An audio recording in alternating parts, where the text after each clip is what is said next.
So, good morning, students. In the last lecture, we have covered this part. What is CAD CAM and automation? How CAD CAM relate with the automation process and all the things. Okay, this is your conventional product design and development cycle. I already explained these things. That सगळ्यात पहिले काय होत असतं market survey, then designing, then production, and finally inspection, testing, and marketing. Okay, so this is the conceptual design cycle. That is a conventional product design. Conventionally we are using this cycle, and when with the help of computer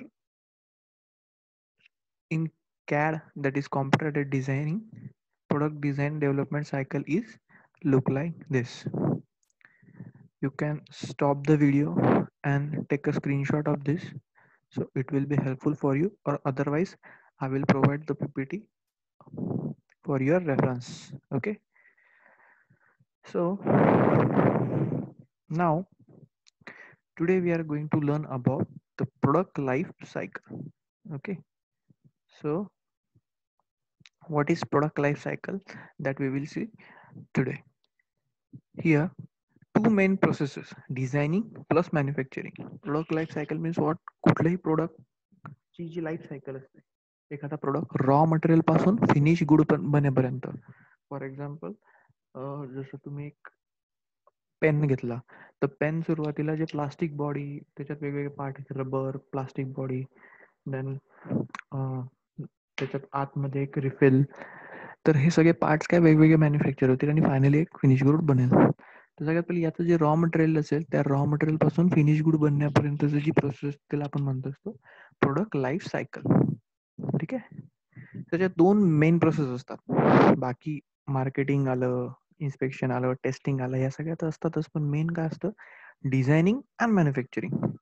okay, so designing and manufacturing, these are the two main process in the product life cycle. Product life cycle वर तुम्हाला definitely एक question exam मध्ये राहील, म्हणजे राहील explain product life cycle in detail. जी मागे diagram दाखवलेली आहे ती डायग्राम शो करायची आणि त्याच्यानंतर प्रोडक्ट लाईफ सायकल एक्सप्लेन करायचं. ठीक आहे, आपण डायग्राम ऑलरेडी बघितलेली आहे. आता पुढे आपण प्रोडक्ट लाईफ सायकल एक्सप्लेन करू. So two sub processes here, two sub processes of design. Now design and manufacturing ह्या दोन important processes आहेत. त्याच्यातली पहिली डिझाईन प्रोसेस बघू आपण, नंतर मॅन्युफॅक्चरिंग एक्सप्लेन करू. ठीक आहे, सो पहिले what is design and what are the subcategories of design. So here two sub processes of design. First is your synthesis and analysis. आपण डिझाईन मध्ये काय करत असतो? पहिले सिंथेसिस करतो आणि नंतर अनालिसिस करत असतो. The end goal of the synthesis is a conceptual design of a prospective product. Means what? Synthesis मध्ये काय करतो आपण? फायनली आपल्याला सिंथेसिस प्रोसेस मधनं जे गेन होत असतो ते काय असतं? तुमचं प्रोस्पेक्टिव्ह प्रोडक्ट. म्हणजे जी पण कॉन्सेप्ट आपल्या माइंडमध्ये होती, त्या कॉन्सेप्टला आपण एखाद्या पर्टिक्युलर डिझायनिंग मध्ये कन्वर्ट करतो. आयडियाला, एका रफ आयडियाला, माइंड मधल्या आयडियाला आपण एक चेहरा देत असतो, एक आकार देतो. That is your synthesis process. Then the analysis. The analysis evaluate the performance of the expected product. एकदा आपण तो प्रोडक्ट सिंथेसिसने बनवून घेतला, देन आपण त्याच्यावर काय करत असतो? अनालिसिस करतो, की आपण बनवलेला जो प्रोडक्ट आहे, तो पर्टिक्युलर प्रोडक्ट, हा बनवलेला प्रोडक्ट म्हणजे फायनल प्रोडक्ट नाही. डिझायनिंग फॉर्मॅटमध्ये जी कॉन्सेप्ट माझ्या माइंडमध्ये होती, जसं मी काल तुम्हाला एक्झाम्पल दिलं होतं, की ट्रायंग्युलर सेक्शनचा आपण मोबाईल फोन बनवतो. दॅट मोबाईल फोन ला जर आपल्याला कन्वर्ट करायचं आहे, तर सगळ्यात पहिले डिझाईन बनवलं. तर डिझाईन बनवलं गेलं ना, तर त्या बनवलेल्या डिझाईनचं अनालिसिस. ओके, सो कॅड मध्ये आपण काय करत असतो? Synthesis and analysis, designing and analysis. Okay, with the help of computer prototypes. का कॉम्प्युटर प्रोटोटाइप्स? कॉम्प्युटर प्रोटोटाइप्स म्हणजे काय? एक सिंपल ऑब्जेक्ट, एक prototype model. Okay, because it is less expensive and faster to generate. का? कारण की ते बनवलं खूप लेस एक्सपेन्सिव्ह आहे, खूप खर्च लागत नाही कारण तुम्ही सॉफ्टवेअरचा यूज करून ते बनवताय. And second thing is faster to generate, त्याला आपण सिम्पली बनवू शकतो. एक with the help of software you can easily generate that particular prototypes. आता प्रोटोटाइप म्हणजे काय, हे नेमकं काय असतं, प्रोटोटाइप कसे असतात, हे पुढे डायग्रामच्या फॉर्ममध्ये मी तुम्हाला एक्सप्लेन करेल की असे प्रोटोटाइप्स असतात. ते तुम्हाला अजून लक्षात येईल की आपण डिझाईनमध्ये असे प्रोटोटाइप बनवतो. Then we comes to the manufacturing. आता तुम्ही सिंथेसिस आणि अनालिसिस हे CAD मध्ये शिकलात. आता CAM मध्ये काय होईल, manufacturing process begins with the process planning. कुठली पण मॅन्युफॅक्चरिंग प्रोसेस ही प्रोसेस प्लॅनिंगने स्टार्ट होत असते. तुम्हाला काही मॅन्युफॅक्चर करायचं असेल, तुम्ही टॉईज मॅन्युफॅक्चर करताय, तुम्ही कुठलाही प्लास्टिक प्रोडक्ट्स असू द्या, कुठलाही product, basically that product has to be gone through the process planning. कारण एन नंबर ऑफ ऑपरेशन्स त्याच्यावर होत असतात. त्याच्यासाठी आपल्याला प्रोसेस प्लॅनिंग करावं लागतं. तर तुम्हाला कॉम्प्युटर ॲडेड प्रोसेस प्लॅनिंग हा एक टर्म पुढे आपण शिकणार आहोत. CAPP त्याला म्हणतो आपण, कॉम्प्युटर ॲडेड प्रोसेस प्लॅनिंग. जसं मागे मी तुम्हाला बोललो ना की पूर्ण जी प्रोडक्ट लाईफ सायकल आहे, सगळ्या ठिकाणी आपण काय वापरतोय, कॉम्प्युटर वापरतोय. हा सब्जेक्ट एकदम सिम्पल आहे. जे जे आपण कन्व्हेन्शनल मेथडने करत होतो त्या सगळ्या प्रोसेस आपण with the help of computers करणार आहोत. म्हणून सिम्पली असं नाव computer aided designing and computer aided manufacturing आहे. Okay, so manufacturing process begin with the process planning. Process planning is the backbone of the manufacturing process. कारण manufacturing प्रोसेसला कुठलंही काम करण्या अगोदर आपण जसं प्लॅनिंग करतो, सिम्पली काय, तुम्ही स्टडी करण्याच्या अगोदर पण काय कराल, प्लॅनिंग कराल. किती सब्जेक्ट स्टडी करायचे, किती युनिट्स आहेत, काय काय कंटेंट्स आहेत, त्याच्यात थेरी पार्ट कुठला आहे, न्यूमेरिकल बेस पार्ट कुठला आहे, एक्झाम कधी आहे, किती वेळ राहिला आहे, डेली किती हवर्स आपण केला तर आपला एक्झामचा अभ्यास कम्प्लीट होऊन जाईल. So that is also part of your planning. So similarly प्रोडक्टमध्ये पण आपण काय करतो, प्रोसेस प्लॅनिंग करतो. ओके, जर तुमचं प्लॅनिंग जर कधी बरोबर नसेल तर काय होणार आहे, रिझल्ट फेल्युअरच होणार ना. एक कोट आहे simple, if you fail to plan, if you fail to plan means your plan to fail. Means what, जर तुम्ही प्लॅनिंग करण्यात फेल झाला देन डेफिनेटली तुम्ही फेल्युअरचाच प्लॅन करतायत. आलं लक्षात. So planning is very important part during your product life cycle or manufacturing processes. The outcome, the outcome of the process planning is a production plan, tool procurement, material order and machine programming. तर ह्या process planning मध्ये काय काय consider केलेलं असतं, जो product आपण बनवणार आहोत त्या प्रोडक्टचं प्रोडक्शनचा प्लॅन असतो की कुठल्या कुठल्या मशिनरीज रिक्वायर्ड आहेत, कुठले कुठले ऑपरेशन्स रिक्वायर्ड आहे. आपण ते पहिले नोट डाऊन करून घेतले की ड्रिलिंग लागणार आहे, मिलिंग लागणार आहे, शिपिंग लागणार आहे, टर्निंग करावं लागणार आहे किंवा स्लॉटिंग करावं लागणार आहे. जे पण काही ऑपरेशन्स आहे सगळ्या प्रोसेसेसचं आपण प्लॅनिंग करून घेतलं. Then tool procurement. Tool procurement म्हणजे काय, त्या मशीन्सवर लागणारे टूल्स कुठले कुठले आहेत, आपल्याला तो प्रोडक्ट बनवण्यासाठी कुठले कुठले टूल्स लागतील त्याचं प्रोक्युरमेंट. प्रोक्युरमेंट म्हणजे काय, सिम्पल काय असतं, खरेदी विक्री किंवा विकत घेणे किंवा त्यांना अरेंज करणे. प्रोक्युरमेंट म्हणजेच purchasing. Tool procurement, procurement and purchasing remains same. Okay, so त्याच्यासाठी हा सब्जेक्ट आपण लर्न करणं का गरजेचं आहे, कारण पुढे इंडस्ट्रीमध्ये प्रोक्युरमेंट इंजिनियर और परचेस इंजिनियरची पण एक पोस्ट असते, जो इंडस्ट्रीला लागणारं सगळं मटेरियल, टूल्स या सगळ्या गोष्टी परचेस करत असतो. त्या टेक्निकल असतील किंवा नॉन टेक्निकल असतील तर सगळ्या तो परचेस करतो. ओके, सो प्रोसेस प्लॅनिंग मध्ये production planning, tool procurements, material order. Material order पण प्रोक्युरमेंट इंजिनियरचंच काम असतं की तो त्या साईज अँड शेपनुसार, समजा तुम्हाला जो पण प्रोडक्ट बनवायचा आहे त्याला लागणारं रॉ मटेरियल किती साईजमध्ये असलं पाहिजे, कुठल्या शेपमध्ये असलं पाहिजे, मग त्याच्यासाठी ते रॉ मटेरियल कुठून मिळेल, कसं मिळेल, त्याचे सप्लायर कोण आहे, ते सगळं बघायचं काम परचेस इंजिनियरचं असतं. And finally the machine programming. Machine programming म्हणजे जो प्रोडक्ट तुम्ही CNC वर बनवणार आहात त्याचं programming. Okay, CNC programming. So this all comes under your production planning. काय काय येतो प्रोडक्शन प्लॅनिंग मध्ये, PPC पण त्याला म्हणतात, production planning and control. PPC is a conventional thing. Okay, production planning and control हा जो टर्म आहे ही कन्व्हेन्शनल टर्म आहे. त्याच कन्व्हेन्शनल टर्मला जर कॉम्प्युटरच्या हेल्पने आपण केलं तर त्याला म्हणतात CAPP, computer added process planning. Okay, so याच्यात काय काय आहे? प्रोडक्शनचा प्लॅन बनवणं, टूल्सचं प्रोक्युरमेंट करणं, मटेरियल्सची ऑर्डर देणं आणि मशीनिंग प्रोग्रॅमिंग करणं. 4 पार्ट याच्या अंडर येत असतात. ओके, आता इथे एक टिपिकल कॅड प्रोसेस दिलेली, म्हणजे कॉम्प्युटर ॲडेड डिझायनिंगची प्रोसेस कशी होत असते. ठीक आहे, आतापर्यंत आपण जसं पूर्ण ओव्हरऑल प्रोसेस बघितली की सगळ्यात पहिले मार्केट सर्वे आला होता, नंतर तुमचं प्रोडक्ट डिझायनिंग झालं, त्यानंतर मॅन्युफॅक्चरिंग झालं, मग टेस्टिंग झालं, मग त्याला डिस्पॅच केलं, मग फीडबॅक आला. या सगळ्या गोष्टी आपण टिपिकल ओव्हरऑल डायग्राममध्ये बघितलं होतं. आता ही इथे काय फक्त टिपिकल कॅड प्रोसेस, की एक कॅड जे कॉम्प्युटर ॲडेड डिझायनिंगची जी प्रोसेस आहे ती कशी वर्क होत असते, तिच्यात कुठल्या कुठल्या स्टेप्स असतात. ओके, मग त्याचं डिटेलिंग तुम्हाला विचारलं, याच्यावर पण शॉर्ट क्वेश्चन होऊ शकतो. Explain a typical CAD process with the help of schematic, diagram और फ्लो चार्ट. याला म्हणतात फ्लो चार्ट. फ्लो चार्ट म्हणजे काय? फ्लो बघा, फ्लोचा अर्थ काय असतो? वाहने. तर कंटिन्युअसली एका पॉईंट म्हणून दुसऱ्या पॉईंटला एक इनपुट दुसऱ्याला, एकाचा इनपुट दुसऱ्याचा आउटपुट आहे. याचं जे आउटपुट येईल ते याचं इनपुट, याचं आउटपुट याचं इनपुट. तुम्ही काय करताय? कंटिन्युअस प्रोसेस करतात ना. So that is a flow chart. तो फ्लो होतोय. ओके, सो आपण इथे बघूया अ टिपिकल कॅड प्रोसेस.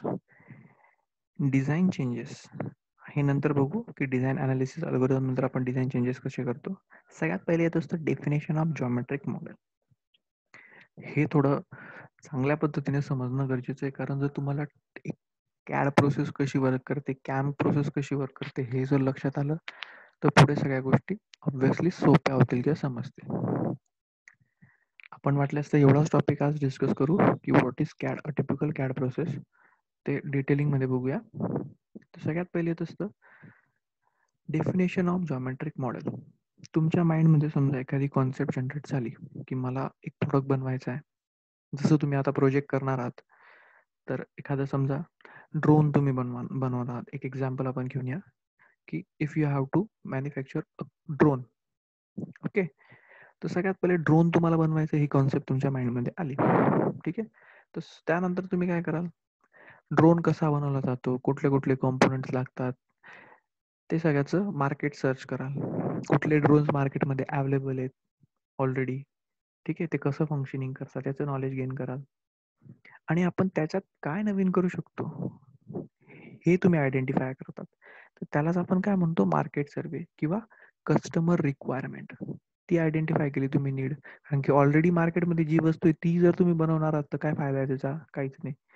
त्याच्यामुळे आपल्याला जेव्हा आपण नवीन कॉन्सेप्ट बनवायची असते, नवीन काहीतरी बनवायचं असतं, आपण मार्केटमध्ये बघतो की ऑलरेडी काय अवेलेबल आहे आणि काय आपण त्याला चेंजेस करू शकतो. So first thing comes in our mind is that is market survey. ठीक आहे, then definition of geometric model हा पार्ट काय? तर कॅडची सुरुवात आपल्याला करायची, आपल्याला कॉम्प्युटरचा यूज करून एक डिझाईन बनवायचं आहे ड्रोनचं. तर सगळ्यात पहिले तुम्ही काय कराल? त्याचं जॉमेट्रिक मॉडेल बनवाल. आता हे जॉमेट्रिक मॉडेल काय असतं? जॉमेट्रिक मॉडेल म्हणजे एक सिम्पली मेशिंग टाईप सरफेस असतो. जे पण ऑब्जेक्ट तुम्हाला बनवायचं आहे ना, त्याचं मेशिंग करावं लागतं अशा टाईपमध्ये. असं मेशिंग बनत असतं. हे दिसतं ना असं एक लाईनिंग लाईनिंग उभ्या आणि आडव्या लाईन्स पासून मेशिंग बनतं. तो ऑब्जेक्ट मेशिंग ऑब्जेक्ट बनतो. ठीक आहे, देन डेफिनेशन ऑफ ट्रान्सलेटर. ही जॉमेट्रिक मॉडेल जे पण आपण बनवतो त्याला ट्रान्सलेट करण्यासाठी एक ट्रान्सलेटर लागत असतो. आणि फायनली तुमचं त्या ट्रान्सलेटरच्या हेल्पने एक जॉमेट्रिक मॉडेल बनतं. ते जॉमेट्रिक मॉडेल बनल्यानंतर त्याला इंटरफेस अल्गोरिदमला सेंड केलं जात असतं. इंटरफेस अल्गोरिदम्स म्हणजे काय? 0101 बायनरी नंबर्स असतात ना, ते अल्गोरिदमच्या फॉर्ममध्ये वर्क करतात. जसं CNC मशीन्समध्ये आपण जेव्हा कोड यूज करतो N75, N70, हे काय? हे यूज केल्यानंतर तो पर्टिक्युलर ती जी प्रोसेस आहे रॅपिड प्रोसेसिंग किंवा अँटी क्लॉकवाईज फिरणं, क्लॉकवाईज फिरणं, ह्या भाषा त्याला समजतात. तो कोड दिल्यानंतर तो पर्टिक्युलर मशीन त्या पद्धतीने ऑपरेट करतो. ठीक आहे, तर ही जी जशी कोडिंग लँग्वेज आहे ना, जी आपल्या आणि मशीन मधलं इंटरफेस बनते. आपण मशीनला सांगितलं की चला आता क्लॉकवाईज फिर, अँटी क्लॉकवाईज फिर, तर त्याला ती भाषा समजणार आहे का? नाही. तर आपण काय करत असतो? एक इंटरमिजिएट लँग्वेज चूज केली मशीनची. So that language is also works as a interface algorithm. तर हे इंटरफेस अल्गोरिदम्स असतात. त्या इंटरफेस अल्गोरिदमच्या हेल्पने आपण डिझाईन प्रोसेस पुढे कॅरी फॉरवर्ड करत असतो. जॉमेट्रिक मॉडेल तुम्हाला बनल्यानंतर ते इंटरफेस अल्गोरिदमला जातं and then designing analysis algorithm त्याच्यापासून फॉर्म होतात. की आपल्याला जे डिझाईन बनायचं आहे त्याचं ॲनालिसिसचे अल्गोरिदम्स बनतात. आणि जर समजा इथे बनल्या ह्या स्टेजला आल्यानंतर तुम्हाला जर काही सगळ्या चेंजेस करायचे असतील, तुम्हाला वाटलं की नाही इथून आपण आत्तापर्यंत इथे आलो आणि आपल्या माइंडमध्ये जे काही कन्सेप्ट होती त्याच्या वेगळं काहीतरी आपल्याला इथं आउटपुट मिळतंय, हे जॉमेट्रिक मॉडेल चुकीचं बनलं किंवा अल्गोरिदम्स काही चुकीचे वापरले गेले, तर ह्या स्टेजला आल्यानंतर आपण डिझाईनमध्ये चेंजेस करू शकतो. कसे? परत इथून प्रोसेस रिव्हर्स स्टार्ट करायची, परत पहिलेपासून. जे चेंजेस आहेत ते चेंजेस परत डेफिनेशन ऑफ जॉमेट्रिक मॉडेल परत चेंज होईल, ट्रान्सलेटरची लँग्वेज चेंज होईल, जॉमेट्रिक मॉडेल चेंज होईल, इंटरफेस अल्गोरिदम चेंज होतील आणि फायनली तुमचं डिझाईन असेंब्ली. जोपर्यंत तुम्हाला जे आउटपुट हवं आहे तोपर्यंत मिळत नाही, तोपर्यंत तुम्ही ही प्रोसेस कंटिन्युअसली रिपीट करू शकता. त्यानंतर एकदा तुम्हाला डिझाईन अनालिसिस आणि अल्गोरिदम प्रॉपर झाले की तुम्हाला एक्सपेक्ट होते ते मिळाले, देन ड्राफ्टिंग आणि डिटेलिंग. ड्राफ्टिंग म्हणजे काय? तर ॲक्च्युअल स्केचिंग. ड्राफ्टिंग म्हणजे काय? स्केच तयार करणं with the help of computer. जे पण ऑब्जेक्ट तुम्हाला बनवायचा आहे तो ऑब्जेक्ट ॲक्च्युअली कसा ड्राफ्ट होतो. जसं तुम्ही पेन्सिलने चित्र काढतात ना, तसं अल्गोरिदम्स तयार झाले. त्यानंतर अल्गोरिदम जसं तुम्ही CNC मशीन्समध्ये बघतात बघा, एक फायनल ऑपरेशन्स होण्याच्या अगोदर तुम्हाला साईडला स्क्रीनवर दिसतं की ऑपरेशन झाल्यानंतर एखाद्या पॉईंटपासून हा इकडे जाणार आहे, असं जाणार आहे, ही टर्निंग अशी होईल आणि फायनल तुम्हाला प्रोडक्ट असा बनवून मिळेल. त्याला म्हणतो ना आपण, एक साईडला इमेज क्रिएट होत असते ॲनालिसिसची, तर तसं ड्राफ्टिंग होतं. जे पण ड्रॉइंगच्या फॉर्ममध्ये ते कन्वर्ट होतं विथ डिटेल्स, की काय काय स्पेसिफिकेशन्स आहे, किती हाईट आहे, किती त्याचं डायमीटर आहे किंवा किती थिकनेस वगैरे, हे सगळे डिटेलिंग ड्राफ्टिंगमध्ये होत असतं. आणि ड्राफ्टिंग झाल्यानंतर त्याचं डॉक्युमेंटेशन झालं की एकदा कम्प्लीट तुमचं एक प्रोडक्ट जो डिझाईन करायचा होता तुम्हाला, ते डिझाईन झालं की मग ते कॅम प्रोसेसला आपण फॉरवर्ड करतो. म्हणजे डिझाईनचा पार्ट तुमचा इथे कम्प्लीट होऊन जातो आणि मग तुम्ही मॅन्युफॅक्चरिंगला ते सप्लाय करत असता. ठीक आहे. तर हे टिपिकल कॅड प्रोसेस, ही टिपिकल कॅड प्रोसेस कशी वर्क करते, कॉम्प्युटरचा यूज करून आपण डिझायनिंग कसं करतो. तर सगळ्यात पहिले जॉमेट्रिक मॉडेलचं डेफिनेशन होते, त्याच्यानंतर ट्रान्सलेटर होतो. पहिले जॉमेट्रिक मॉडेल डिफाईन केला जातो, नंतर ट्रान्सलेटर डिफाईन केला जातो की कुठला ट्रान्सलेटर यूज करायचा आहे. देन जॉमेट्रिक मॉडेल फायनल बनतं. देन इंटरफेस अल्गोरिदम येतात, मग त्या डिझाईनचं ॲनालिसिस होतं, अल्गोरिदमचं ॲनालिसिस होतं, त्यानंतर त्याचं ड्राफ्टिंग होतं आणि फायनली डॉक्युमेंटेशन. ठीक आहे. आणि ह्या स्टेपमध्ये कुठे तुम्हाला चेंजेस करायचे असेल तर डिझाईन अनालिसिस नंतर तुम्ही परत चेंजेस करा. कारण एकदा ड्राफ्टिंग झालं, या स्टेजला येण्याच्या अगोदर आपण ड्राफ्टिंग करण्याच्या अगोदर आपण हे सगळे चेंजेस करून घेतो. ड्राफ्टिंग झाल्यानंतर तुमचं फायनल ड्रॉइंग बनून जातं, त्याच्यामुळे तुम्ही चेंजेस करू शकत नाही, तुमचा वेस्टेज ऑफ टाइम होतो. त्यामुळे आपण डिझाईन झाल्यानंतर चेंजेस करून घेतो आणि फायनली तुमचं कॅम प्रोसेसला ते प्रोव्हाइड करतो. Okay. Then next is your typical CAM process. Similarly typical CAD process जशी होती तशीच तुमची कॅम प्रोसेस आहे. जे जॉमेट्रिक मॉडेल तुम्ही बनवलंय कॅडमध्ये, त्या जॉमेट्रिक मॉडेलचे इंटरफेस अल्गोरिदम्स म्हणजे काय, परत लँग्वेज. ते जॉमेट्रिक मॉडेल जे आपल्याकडे अवेलेबल आहे डिझाईनच्या फॉर्ममध्ये, ते समजा मी पेन ड्राईव्हने अटॅच केलं, ते जॉमेट्रिक मॉडेल माझ्या स्क्रीनवर आलं, इथे स्क्रीनवर मला दिसलं. आता ह्या जॉमेट्रिक मॉडेलला, ह्या डिझाईनला मला प्रोडक्टमध्ये कन्वर्ट करायचं आहे ना. एखादं डिझाईन माझ्याकडे आलं, या डिझाईनला मला प्रोडक्टमध्ये कन्वर्ट करायचं, तर मी काय करेल, इंटरफेस अल्गोरिदम प्रोव्हाइड करेल की या डिझाईनचे इंटरफेस अल्गोरिदम प्रोव्हाइड करून याला मला प्रोडक्टमध्ये कन्वर्ट करायचं आहे. मग मी काय करेल, प्रोसेस प्लॅनिंग करेल की सगळ्यात पहिले कुठल्या कुठल्या प्रोसेस आहेत, जे पार्ट्समध्ये डिवाइड असतील ना, छोटे छोटे पार्ट्स, तर त्याचं प्रोसेस प्लॅनिंग करेल सगळं. प्रोसेस प्लॅनिंग झाल्यानंतर या अल्गोरिदमच्या हेल्पने आणि प्रोसेस प्लॅनिंगच्या शेड्युलिंगने मी NC प्रोग्राम्स बनवेल, न्यूमेरिकल कंट्रोल प्रोग्राम बनवेल. हे अल्गोरिदम्स कन्वर्ट होतील न्यूमेरिकल प्रोग्राम्समध्ये, की मला कुठला प्रोग्राम कुठलं कुठल्या साईज अँड साईज शेपचा ऑब्जेक्ट बनवायचा आहे, त्याचा एक NC प्रोग्राम बनवून घेईल. समजा टर्निंग करायचं आहे का, शेपिंग करायचं आहे, अजून कुठली प्रोसेस करायची आहे. सगळ्यात पहिले प्रोसेस प्लॅनिंगमध्ये जर मी टर्निंग ठरवलं असेल तर टर्निंगचा NC प्रोग्राम बनवेल आणि मग त्याला रन करेल. आणि रन केल्यानंतर तो माझा फायनल एक प्रोडक्ट बनून जाईल. कारण एकदा प्रोग्राम रन केला की तुम्हाला तो डायरेक्ट आउटपुट देतो. ठीक आहे. तर त्या मशीनवर मी प्रोग्राम रन करून आउटपुट मिळेल. आउटपुट मिळाल्यानंतर तो प्रोडक्ट आता जो माझ्या हातात आला, जो प्रोडक्ट माझा फायनल बनवू लागला आहे, एक समजा मी शाफ्ट बनवत होतो, तो शाफ्ट किंवा ती बिअरिंग मॅन्युफॅक्चर होऊन गेली. जी कॅड प्रोसेसने आपण डिझाईन केली, कॅम प्रोसेसने तिचं मॅन्युफॅक्चरिंग केलं आणि जे पण आपल्या हातात प्रोडक्ट आलं, ते प्रोडक्ट आता आपण ॲक्च्युअल आपल्या कॉन्सेप्ट, आपल्या माइंडमध्ये असलेल्या कॉन्सेप्टच्या नुसार बनलं आहे का? तर स्टँडर्ड्सच्या हेल्पने साईज आणि शेप त्याचा इन्स्पेक्ट करू किंवा टेस्टिंग करू. सिम्पली आपण ऑब्जेक्टचं टेस्टिंग करू. समजा मला 100 mm शाफ्ट बनवायचा होता आणि तो जर तेवढ्याच बरोबर बनला आहे की नाही, तर इथे इन्स्पेक्शन आपण त्याच्याने करत असतो. जर ओके असेल, काही टॉलरन्सेस आपण देतो की 100.23 पर्यंत ओके किंवा 99.78 ओके. तर आपण ओके केला की देन तो असेंब्लीला जातो. असेंब्ली म्हणजे असे सगळे एक पार्ट असेच बनतात. जॉमेट्रिक मॉडेल, प्रत्येक पार्टचा geometric model, interface algorithm, process planning त्या पार्टचं, त्याचा प्रोग्राम आणि प्रोग्राम नंतर त्याचं मॅन्युफॅक्चरिंग, त्याचं इन्स्पेक्शन, असं एक सगळे प्रोग्रामनुसार आपण सगळं बनवून घेतले की मग सगळ्यांचं असेंब्ली होईल. सगळ्या पार्ट्सचं असेंब्ली होईल. असेंब्ली झाल्यानंतर तो प्रोडक्ट फायनल बनून जाईल आणि मग तो पॅकेजिंगला जाईल आणि मग पॅकेजिंगमधनं तो खाली मार्केटिंगला डिस्पॅच होत असतो.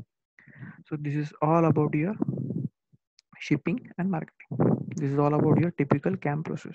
सो कॅड प्रोसेस आणि कॅम प्रोसेस कशी वर्क करते, तर जॉमेट्रिक मॉडेलिंगच्या हेल्पने वर्क करत असते. आता हे जॉमेट्रिक मॉडेलिंग नेमकं काय, हे आपण डिटेल समजून घेऊ. पुढच्या लेक्चरमध्ये मी जॉमेट्रिक मॉडेलिंग तुम्हाला एक्सप्लेन करेल. जर याच्यात काही अडचण असेल, डायग्राम तुम्ही स्वतः ड्रॉ करा. मी तुम्हाला जे पहिलं युनिट कंप्लीट झाल्यानंतर जे असाइनमेंट देईल, त्याच्यात 5-6 क्वेश्चन्स देईल. त्याच्यात या प्रोसेस, याचं सगळं डिटेलिंग तुम्हाला 1-2 लाईनमध्ये एक्सप्लेन करायचं आहे की कसं कसं फंक्शनिंग होत असतं. ओके. हिस्ट्री ऑफ कॅडकॅम आपण नेक्स्ट लेक्चरमध्ये बघू की व्हॉट हाऊ कॅडकॅम कसं डेव्हलप झालं. Definition of CAD tools, cam tools, हे सगळं नेक्स्ट लेक्चरमध्ये आपण बघू. ओके. तर आजच्या लेक्चरमध्ये आपण काय बघितलं, what is product life cycle, then a typical CAD process and a typical CAM process. CAD आणि कॅम कसं फंक्शनिंग करतो, त्याची प्रोसेसिंग कशी होत असते. Okay, I hope all of you understand this thing. If you have any difficulty, please ask me. I will definitely solve your problem.